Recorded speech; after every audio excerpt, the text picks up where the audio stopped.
And they all seem to come at moments when people's lives were so bad that they kind of gave up, right? It's that suddenly you stop relying on your brain and then something comes in. Does that make sense? Ed, you're getting a lot of laughs tonight, Ed. What are you up to? I want to tell you a bit about two parts of my own career in psychical research, and I've been in it since the early 1970s, but I've only been a top since 2003. And the kinds of things that I've been involved in kind of bracket the main part of the DOPS research portfolio. You know, most of DOPS's work has been focused on very detailed case studies and field investigations of various kinds that you've heard about.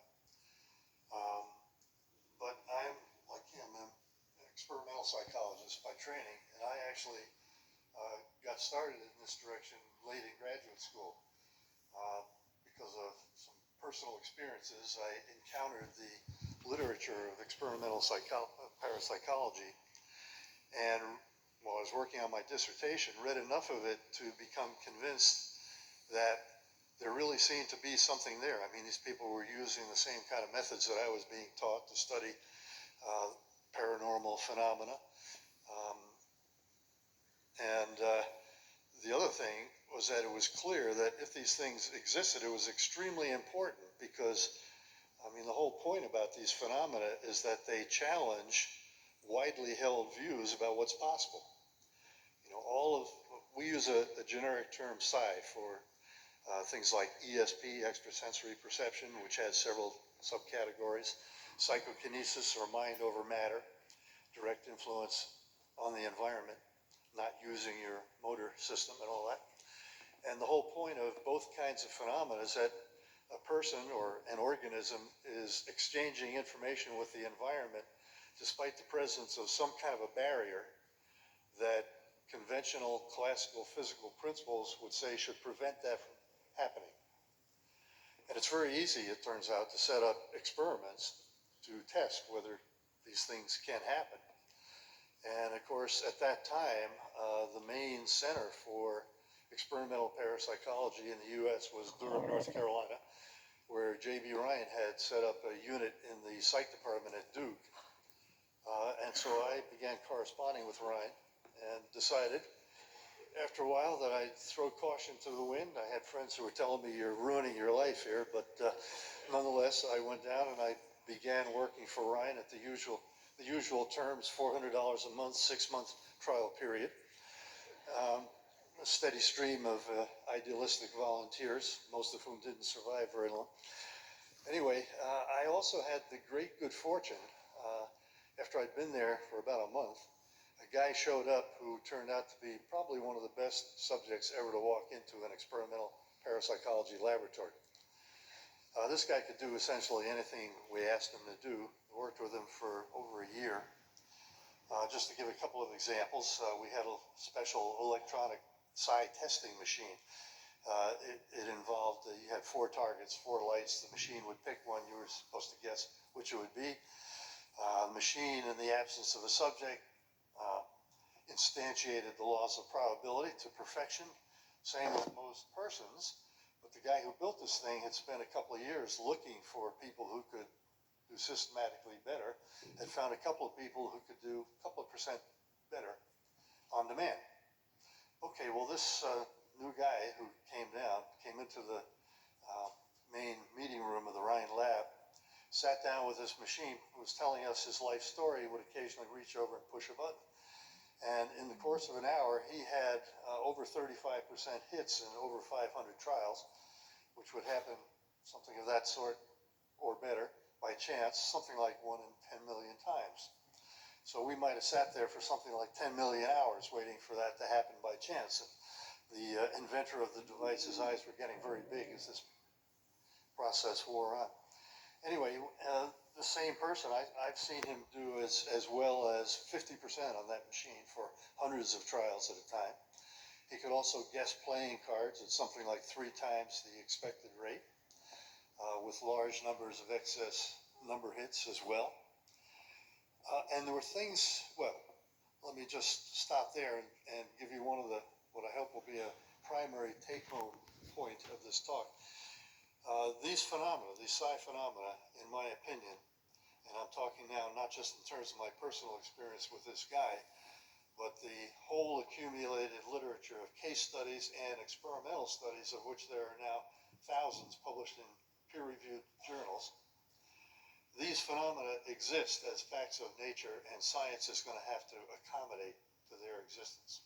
It's going to have to expand in some way to accommodate them. Now, at that time, I, like most parapsychologists, I think, hoped that the changes would be kind of small.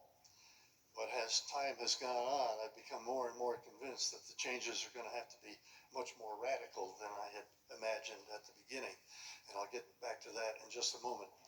But to continue on with the experimental part, one of the big things that happened during that period, I worked at the Rhine Lab for about a year and a half, but then migrated over to the Department of Electrical Engineering at Duke, the reason being that I had become convinced, particularly because of experiences with this guy, that it would be productive to study psi phenomena from a psychobiological kind of point of view. And in particular, what we wanted to do was to measure brain waves while people like him were performing in these tasks in hopes of learning something about what state the brain was in when he was about to make a good guess. Because if we had that kind of information, we could do all sorts of useful things with it. And so we started this program and went at it diligently for almost 10 years, poorly funded the whole time. Made enough progress to feel we were on a good track, but eventually the funds ran out and I had to abandon ship, basically. Started working in conventional neuroscience at UNC Chapel Hill. All the enemies. But I'm happy to report that since coming here, together with some colleagues, we've managed to create a really good neuroimaging lab where we can do the kind of studies we could only dream about years ago. And one of the things I hope to do in talking to you is to encourage some bright undergraduates or early graduate students who are working in areas like psychology or neuroscience or biomedical engineering maybe, to come visit, because we can provide you with lots of interesting opportunities. And we're also interested, of course, in hearing about people who either have skills themselves or know people who do, because that's really the main obstacle to carrying this program forward, is finding people with the appropriate kinds of skills. Anyway, that's maybe enough on that front. Now I'm going to shift gears, and they're not here now, but the two books at the far end of the book list there, those were the major products of a project that went on for about 15 years through Esalen. John talked about it a little bit last night. That's where we met John, actually, in the early 2000s. And I have to give you a little bit of background to this. And in talking about all this stuff, what I hope to do is to situate the work that we do at Dobbs right at the center of a very big something that is just now taking shape. It's what I believe will prove to be a major inflection point in Western intellectual history. That's a big mouthful. Let me try to explain what I'm talking about. The background to this whole project is that a great majority of mainstream American scientists today, Western scientists really in general, particularly in areas like the behavioral sciences, psychology, neuroscience, and also areas like philosophy of mind, hold either explicitly or implicitly a view that's a kind of a modern, sanitized philosophical version of what used to be called materialism in previous centuries. It's called physicalism now, and it's, it comes in a lot of subtly different variants, but the basic common idea is pretty straightforward and easy to state. The basic idea is that all facts are determined in the end by physical facts alone. Reality consists at bottom of some kind of ultimate stuff, little bits of that stuff flying around in fields of force in accordance with mathematical laws. Everything else has to come from that. we human beings are nothing more than exceedingly complicated biological machines.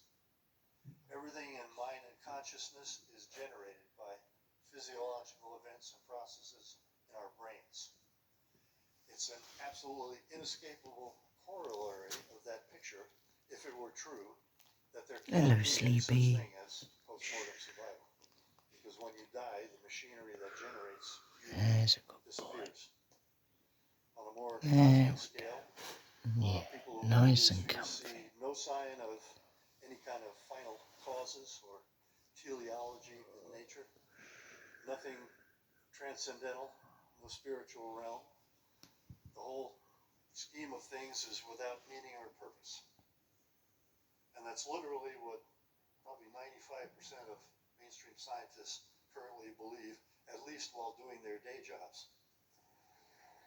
It's a bit surprising that a sizable fraction, estimated on the order of 30 to 40%, also have some kind of a spiritual practice going, and how they reconcile these two things might be a little difficult. Anyway, Mike Murphy out at Esalen Institute was acutely aware of this, and he also was aware of various groups, including in particular us at DOPS, who have been doing research on post-mortem survival and developing what appears to be evidence suggestive of its existence as a fact of nature.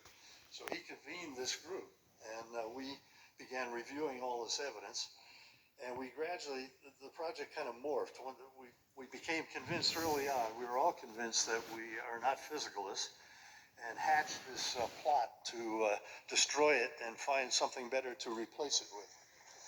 So to summarize, the whole process all too quickly, we developed these two books. The first, they're not there. They're not showing up at the exact moment. Anyway, Irreducible Mind was intended to be our version of an assault on physicalism. And in it, we basically pulled together from a wide variety of sources a whole lot of empirical phenomena, well established, that we feel are difficult or in some cases absolutely impossible to explain in classical physical terms. You know, these psi phenomena and evidence of survival are right at the top of that list, but they are not the only things that point in this direction. A lot of mainstream scientists, of course, they hate all this stuff and hope that it can be sort of quarantined, put in a room somewhere by itself because we're succeeding at everything else and therefore we can do that, but it's not true. There are plenty of phenomena, and we catalog a bunch of them in Irreducible Mind that are equally hard to explain, including things like geometrically shaped hypnotic blisters. Emily has a great chapter on extreme physiological phenomena of that sort. Aspects of human memory that are totally unexplained at present, despite a huge literature about it. To me, one of the most important parts of the evidence is the stuff that Bruce is working on, near-death experiences, and in particular those that occur under these extreme physiological conditions. We also talk about stuff like extreme forms of genius and mystical experiences, which have been widely ignored by contemporary science, but which we argue cannot be ignored because they're telling us important things about how things are. Anyway, just to summarize that whole exercise, and I have to tell you this book is like 830 pages long, so it's not easily summarized. But from a psychological point of view, the really crucial thing about it is, for me anyhow, it established as a viable possibility a suggestion that William James had made over a century ago, talking about the correlation, which everybody admits, between mental things and physical things. You know, we know you get hit on the head or drink too much and something mental changes. You might think, well, I decide to raise my arm and the damn thing goes up in the air. Is that mental causation? Well, physicalist says you've just misunderstood, because ideas in your mind are really just patterns of activity in your brain. Physical causes physical, no problem. Well, the way to attack that point of view is to show things that cannot possibly be accomplished by the brain itself, and that's what Irreducible Mind tries to do. James pointed out that even though most mainstream scientists interpret the correlations between mental and physical as evidence of their production point of view, mental produced by physical, period, you can think of it the other way, that the mental and the physical sort of coexist. The mind operates in connection with the brain. The stuff in it is not produced by brain's processes, but its activity is conditioned by the state of the brain. To me, the arguments and evidence that we develop in Irreducible Mind were sufficient to show that that point of view is viable, and it totally changed my personal attitude toward survival. It provides an opening to overcome this biological objection to the possibility of survival. If the way the system really works is the way I described, that a mind can be something somehow independent of the brain, but operating together with it, I believe we can explain all the conventional evidence used by physicalists to support their point of view, and in addition, some of these things that we study adopts, just as James had argued over a century ago. Okay, well, that was stage one. That was the easy part. I mean, it was just a huge clerical job, basically, to pull all this stuff together from a vastly dispersed, mostly biomedical literature. There's all kinds of stuff out there that challenges the physicalist point of view, but has never been really assembled in a way to show that clearly. Okay, but now comes the hard part. What can possibly replace the physicalist point of view? Right on time. Beyond Physicalism, that's part 2. That was published in 2015, and the basic strategy in trying to put that together was we looked around for a whole bunch of systems that we had access to through our membership, so it's somewhat selective in that regard, but we specifically wanted to look at people and systems that had deliberately tried to figure out how the world must have to be in order for the kinds of phenomena we had cataloged in Irreducible Mind could occur. We found quite a few of these things, a very strange set of bedfellows for one book. We got chapters in there by several physicists, for example, contemporary physicists, quantum theorists, cosmologists, several we had a big membership of scholars of religion, and some of the old mystically informed religious philosophical systems have also taken the existence of these phenomena for granted and tried to explain them. And there were several Western philosophical traditions also, like Leibniz, for example, and Charles Sanders Peirce and Alfred North Whitehead. So we pulled all these things together and tried to sort of interanimate them. And we have a final part of the book in which we try to figure out where is this all headed. And the basic, what I want to convey to you is that even though we don't have any sort of final position that we're all agreed upon by any means, there is a definite central tendency of all this stuff. And it's a tendency toward what amounts to the exact opposite of contemporary physicalism, which takes the view that consciousness, far from being an ineffectual byproduct of things going on in the brain, is in fact at the source of everything. And we're going to have to somehow figure out how our experience of ourselves as being in a shared external world comes into being. And I will tell you also that at this very moment, I know of at least 3 books being generated by people who are deeply familiar with developments in modern physics, all driven by mystical experiences of their own, who are attempting to formulate their particular systems of that sort.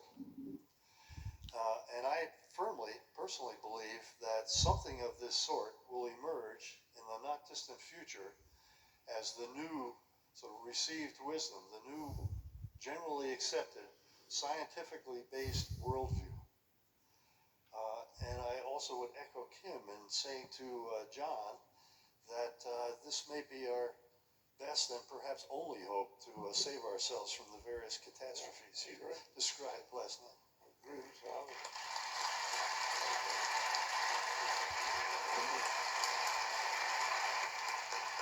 Let's just take a few seconds for people who need to leave, who have planes to catch or children to punish.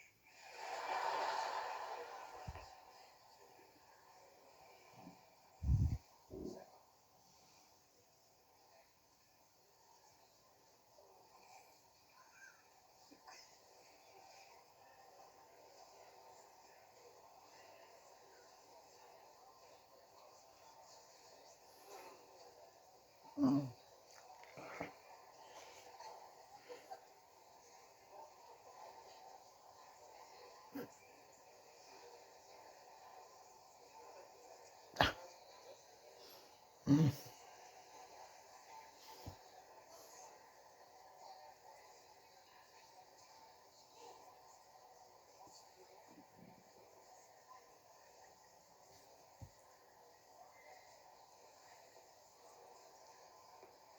What are you up to, Pat? So,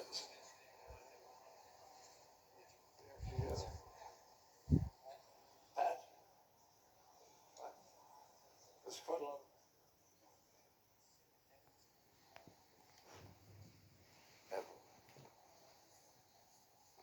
All right, the very patient lady there in front of them. Is it working? Okay. So, in my extremely imperfect understanding or dalliance at all in like Eastern philosophies, I've always thought of like communal consciousness as something that either pre-existed our corporal being and maybe existed afterwards. And maybe that's why babies do have that lack of a sense of separation between themselves and others that they then kind of grow into and get the ego, and the ego kind of, caps out somewhere in whatever, the 40s, 50s, and then towards death, the ego is dropped, and that's sort of, from what I've understood, a lot of times with mindfulness and whatnot, the key to avoiding psychic pain is the dropping of the ego. But a lot of what you've explained in the near-death experiences and other things seem to maintain a very individualistic existence post our bodies. And I'm just curious if you have any thoughts about that, or do you think that that's almost because they're so close to a earthly life, or do you really, and you sort of you gave an example of like a dialogue between two souls, or whatever you want to refer to them as. Is it in your minds, or maybe you think separately, is it a communal consciousness, or do you think it continues as a single standing consciousness? Thank you. This is a very complicated question. If you ask a near-death experiencer to tell you what happened in their experience, they will often start by saying, I can't put it into words. There are no words to explain this. You say, great, tell me about it. So they force it into English words, knowing that it's a distortion to do that. So when they say, I saw my body, it's not like they were seeing with eyes. They knew where the body was. They knew things about the body. And the only way they can convey it to me is by saying, I saw it. So when they talk about personal things, we know they're using a metaphor to explain it to us. Many of them will say that in their near-death experience, there was kind of a dual consciousness. They were aware of themselves and also aware of being part of something much greater than themselves. And they can't explain it to us because it doesn't go into English words. I think it's also true that there's a lot in the mystical literature about this, about people who have mystical experiences and retain that sense of self, but conversely are also losing that sense of self. And again, like the near-death experiencers say, they can't really explain it, although they try. But that sort of paradoxical maintaining and losing the sense of self happens in mystical experiences. Great. Oh, yes, that's true, isn't it? That's very fair. What? When do we have to finish? We have to finish in 5 minutes, so let's talk very, very fast. I'll be very quick. The children who remember previous lives, they obviously had adult skills in those lives, language, music, smells. Any of that carry through? Sometimes there are cases where children seem to learn things more quickly than other children do. There are occasional, very few, but occasional prodigy type cases. I've got one where it's a bit of a long story and we've only got 5 minutes, but he basically remembered remembered the life as a golfer, a professional golfer, Bobby Jones, people may know. And this kid was definitely a golfing prodigy. I mean, from the age of 3 on, he was winning golf tournaments. So there do seem to be times where skills do carry over. I have two things to say. One, I did have I think it would be a mystical experience, you might say, and you and the blonde pretty girl. I want to say I do have a key because the first 43 years of my life were a living hell. I couldn't figure out how to do life, so I lost my children. I did get them back, but I came to the end of myself. I didn't know what to do, and I said, fuck it. I don't care if there's a hell, I'll go there. I don't care because I can't do it anymore. So I had this encounter, and I'm not going to tell you all of it. You can look on my website or whatever. But here's the key. The first thing I heard when I went into the trance on that day in the house that I was being evicted from, when I went into the trance, the first thing I heard was, because the guy told me I had to go to church, and I said, I've already tried that. And then he said, ma'am, you already know about God. And that's when I went into the trance, as soon as he said that. And then I went into the trance, and the very first thing I heard was going back to the altar, because he told me I had to go back to the altar. And the first thing I heard was going back to the altar means starting all over with everything that you think that you know about life. And I said, I won't know anything. I mean, I'll really be stupid, right? But there was this flutter of fairies around me going, yes, yes, yes. So I made an agreement that I would surrender everything that I thought that I knew that obviously wasn't working. Today, I'm a successful business owner, 8 years in the home healthcare field, alive and healthy, and I have the keys to life. I know exactly what you're talking about. And for you, and here, the reason I'm up here, I didn't want to come up here, but I felt pushed, and I said, give me a sign, like give me something bright yellow, because that's my favorite color. And I look around the room and I see bright yellow in the light bulbs, which they're usually white, but these are bright yellow. So I said, I've got to come up. But here's for your fundraising. You're talking about, are they using drugs for people that are crossing over? Patient after patient, they all have an encounter before they cross over. So for your fundraising, I would say find out people that own home care agencies, which I'm one, and let us give you a report for free so that you can know what these people are actually experiencing. Would you not say that that is a really good first-hand way of knowing? Because I would never lie to you. It's a very good idea, and we have people here who will be able to follow that one up. So you have 4 seconds. Oh, madam. What are your thoughts on, and do you have any studies regarding mediumship? Mediumship. Well, yes, I did a study of mediums several years ago. Since we have so little time, I won't go into any details about it. I did a study with a number of mediums. We did sort of blind readings with the mediums, and again, I can't go into great details, but it was one of the mediums protected was extremely successful. And then Ed and Kim are now, they've got a proposal for a mediumship study to be done here also. So yes, we are interested in that. Yeah. Last one, sir. Thank you, Mr. Cleese, Dobbs. Thank you for this evening. My question is, in your research, have you run into any cases with children in which they have taken on the personalities of the past lives that they claim they had? Or like as they have grown older, have they taken on those personalities?